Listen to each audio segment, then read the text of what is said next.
Bonjour les amis, aimez-vous les figures géométriques? Aujourd'hui, nous allons entreprendre un voyage fascinant pour découvrir une figure captivante, la pyramide.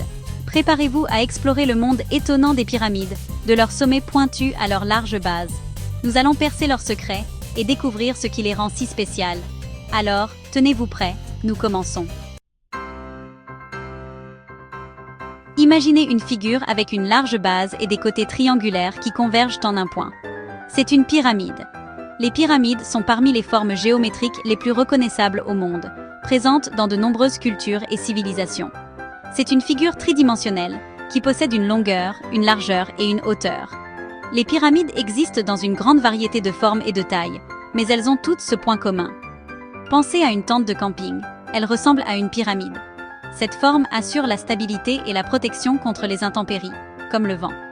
Le sol de la tente est la base, et les côtés sont les faces triangulaires de la pyramide. Cette construction permet de répartir uniformément le poids et assure la stabilité. Quelle que soit la forme de la base, toutes les pyramides ont un point commun.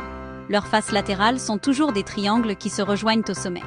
Cette forme a été utilisée en architecture et dans l'art pendant des siècles, des pyramides d'Égypte antique aux bâtiments modernes.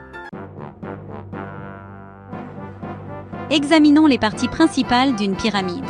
Les pyramides sont l'une des réalisations les plus impressionnantes de l'architecture antique. La partie inférieure de la pyramide s'appelle la base. La base sert de fondation et a généralement la forme d'un carré. Le point le plus élevé, où se rencontrent toutes les faces triangulaires, s'appelle le sommet. Le sommet est le point culminant de la pyramide. Les surfaces triangulaires plates sur les côtés de la pyramide sont appelées faces. Une pyramide à base carrée a 4 faces. Les lignes où les faces se croisent sont appelées arêtes. Les arêtes forment les angles de la pyramide. La hauteur d'une pyramide est la distance perpendiculaire entre le sommet et la base. La hauteur est une caractéristique importante qui détermine la taille de la pyramide. Imaginez que vous escaladez une pyramide. Vous commencez par la base, vous montez le long d'une face, vous suivez une arête et vous vous dirigez vers le sommet. Et enfin, vous êtes au sommet. Du sommet, la vue est magnifique et vous permet d'apprécier toute la beauté et la grandeur de la pyramide. Vous connaissez maintenant les principales parties de cette figure étonnante.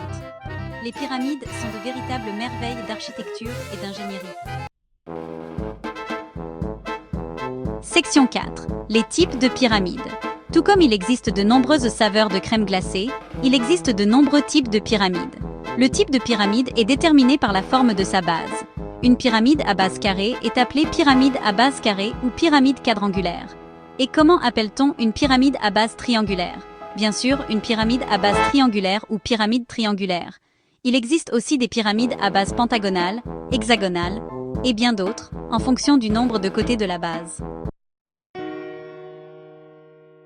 Section 5. Calcul du volume d'une pyramide. Aujourd'hui, nous allons plonger dans les mystères du calcul du volume de ces merveilles antiques.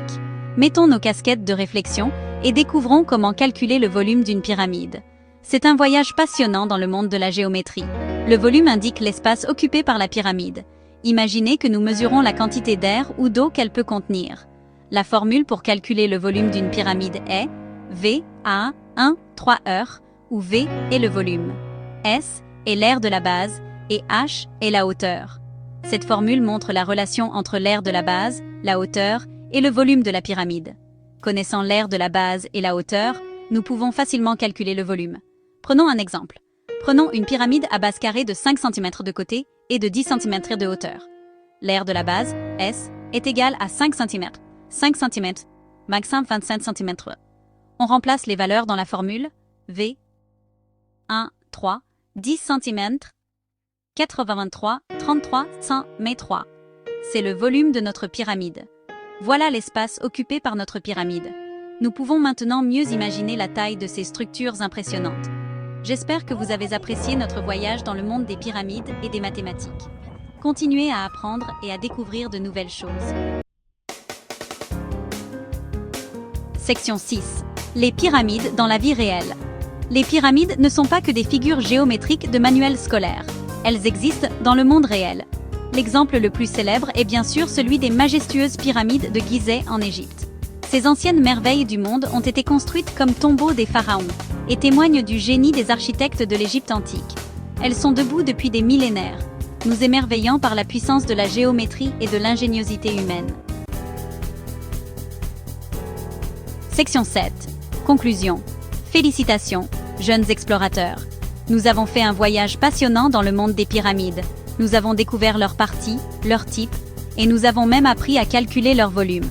N'oubliez pas que les pyramides ne sont pas que des figures géométriques. Ce sont des symboles d'histoire, d'architecture et de génie mathématique. Continuez à explorer, à poser des questions et à rechercher de nouvelles connaissances. Qui sait quels autres trésors géométriques vous attendent ?